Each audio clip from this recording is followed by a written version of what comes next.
fait l'Union européenne face à l'urgence écologique? Nicolas Willumsen, bonjour. Vous êtes député européen danois, vous êtes membre de la gauche unitaire européenne, gauche verte nordique, c'est son titre complet, et vous êtes spécialisé sur les questions d'environnement.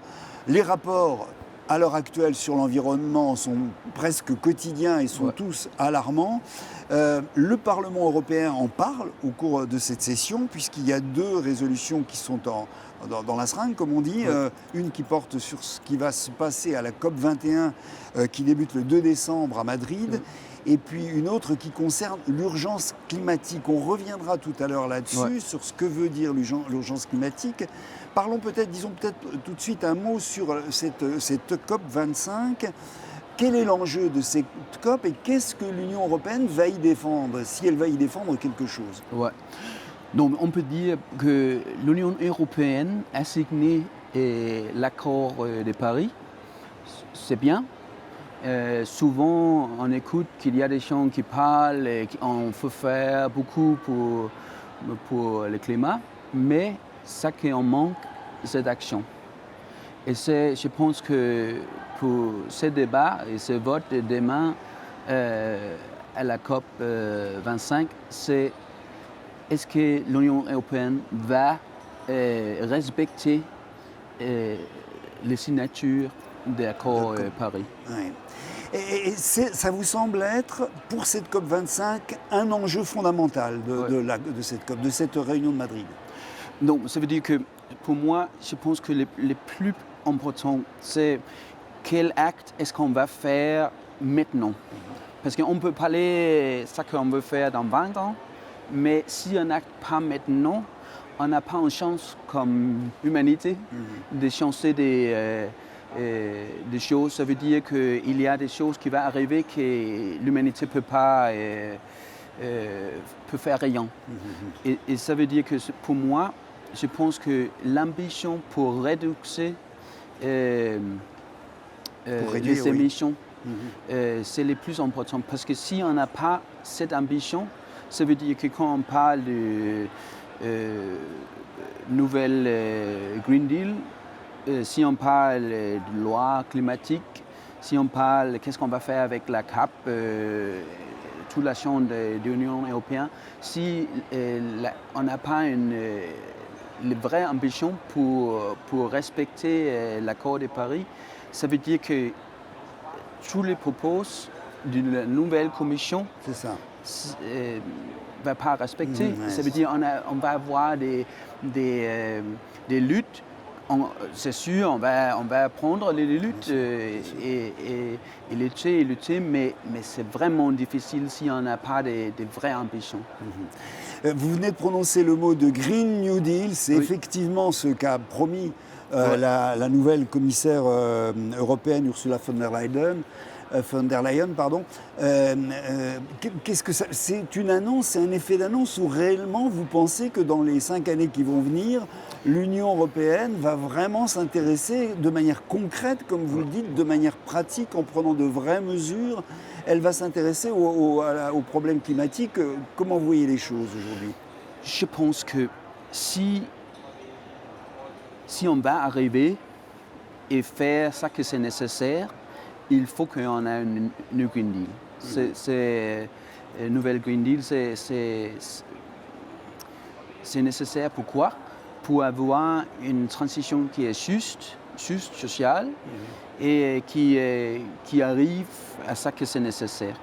Et pour la gauche, pour nous, on a dit que c'est nécessaire avec un New Green Deal. Mais est-ce que c'est le même que ça que Ursula von der Leyen va proposer est suffisant? Je ne pense pas. Et spécialement si on n'a pas un accord de respecter ce qu'on a signé à Paris. C'est ça. Vous avez parlé également d'urgence au début. Urgence, c'est aussi l'un des mots qui revient dans l'une des résolutions qui a été proposée au vote du Parlement européen.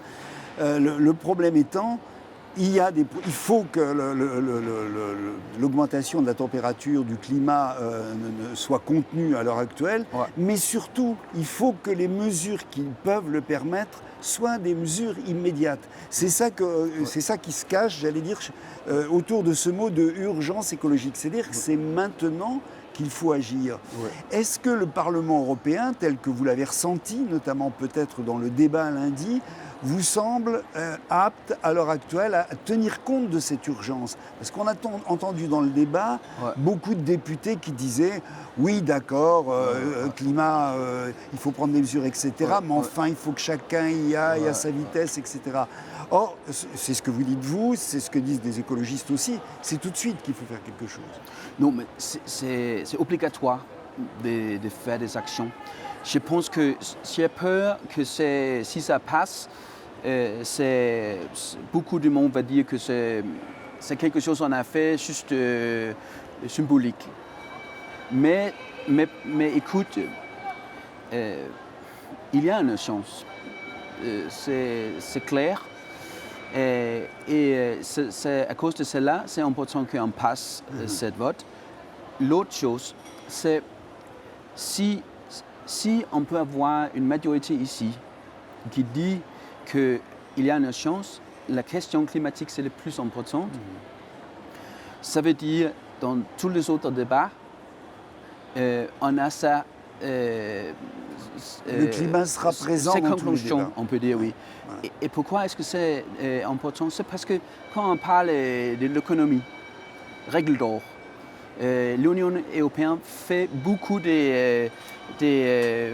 comment dire, il y a des obstacles pour les pays, pour les régions, pour les municipalités, pour vraiment faire ce que c'est nécessaire pour la crise, pour combattre la crise climatique. Et c'est à cause de cela, je pense que tout le monde qui veut d'action climatique, pour nous, cette vote est importante. Si on arrive à ça, on peut dire que c'est aussi les premières fois, on peut dire, qu'on va essayer d'avoir une majorité d'action climatique. Et si ce vote ne passe pas, je veux dire que c'est une chance. Oui, c'est une chance pour les parlements. Parce que c'est ça le problème, c'est ce que vous dites, c'est-à-dire que la question climatique, on la retrouve dans tous les secteurs, que ce soit dans l'agriculture, dans les questions des accords commerciaux, on la retrouve évidemment dans les questions d'industrie, dans les questions de transport, dans les questions de choix d'énergie, etc. Donc on ne peut pas dire la question climatique concerne un domaine particulier, elle concerne l'ensemble, pratiquement l'ensemble des activités aujourd'hui et des chapitres sur lesquels vous vous intéressez. Ce qui veut dire que la révolution écologique, si c'est bien de ça dont il s'agit, la révolution climatique doit concerner tous ces domaines-là. Oui, vraiment. Et pourquoi? Parce que c'est nécessaire. Et aussi parce qu'on ne peut pas dire c'est que l'industrie qui va faire tous. C'est que des transports. Si on fait ça, on ne va pas réussir ça que c'est nécessaire. Mais je pense que pour la gauche, c'est une époque intéressante. Parce que si on dit juste la marché va faire tous, on ne va pas arriver. Si on fait une transition qui n'est pas juste sociale, on a eu une crise financière. Qui a payé cette crise? C'est les classes ouvrières, c'est les plus pauvres. Ils ne peuvent pas payer pour cette transition. Ça veut dire que si on... Ce n'est pas parce que je suis à gauche, mais vraiment, si il faut qu'on arrive à l'objectif, il faut qu'on fasse des décisions démocratiques. Il faut qu'on n'attend pas que des marchés, et il faut qu'on fasse des politiques qui est plus juste sociales. Il y a vous, et les députés européens, quelques députés européens, peut-être il va y avoir des majorités qui vont se décider autour de ces questions de climat, c'est ce que vous venez de nous dire. Mais ce qu'on voit aujourd'hui, et c'est peut-être ça qui est nouveau et qui réconforte les militants comme vous, c'est que la revendication climatique, depuis quelques mois maintenant, elle est dans la rue. Ouais, Elle est dans la rue en Ouais. Europe, elle est dans la rue dans le monde entier, Ouais. elle est dans la rue notamment avec des jeunes qui se Ouais. sont mobilisés. Comment vous pouvez relier votre action en tant que parlementaire européen à ce qui se passe précisément, ces manifestations qui, elles, parlent d'urgence également, qui disent c'est maintenant qu'il faut agir? Non, je pense qu'il y a deux choses. Il y a un message qui, pour tout le monde qui s'intéresse du climat et le futur de votre planète, c'est continuer. Si on ne continue pas dans la rue, on ne va pas arriver. Parce qu'à l'autre côté, tu as beaucoup de politiciens qui promettent de faire quelque chose et on attend encore qu'ils font quelque chose. À l'autre côté, tu as une nouvelle commission, peut-être il y a un vote tout de suite, mais qui dit toutes les choses, tous les vrais mots, mais qui, j'ai peur qu'il ne va pas prendre... Qui doit prouver qu'il va faire quelque chose. Oui, va faire des actes. Et c'est à cause de cela, c'est nécessaire que je lutte tout ce que je peux, mais je ne peux pas le faire seul. La gauche, ici, le groupe ne peut pas le faire seul. Il faut qu'on continue des mobilisations. C'est obligatoire. Merci beaucoup Nicolas Willumsen. On continuera à parler de ces questions, bien sûr, dans les mois et dans les années qui viennent. Merci en tous les cas d'avoir accepté notre invitation pour la première fois sur le plateau de l'humanité.fr et bonne session à vous. Merci beaucoup. Au revoir. Merci beaucoup, avec plaisir.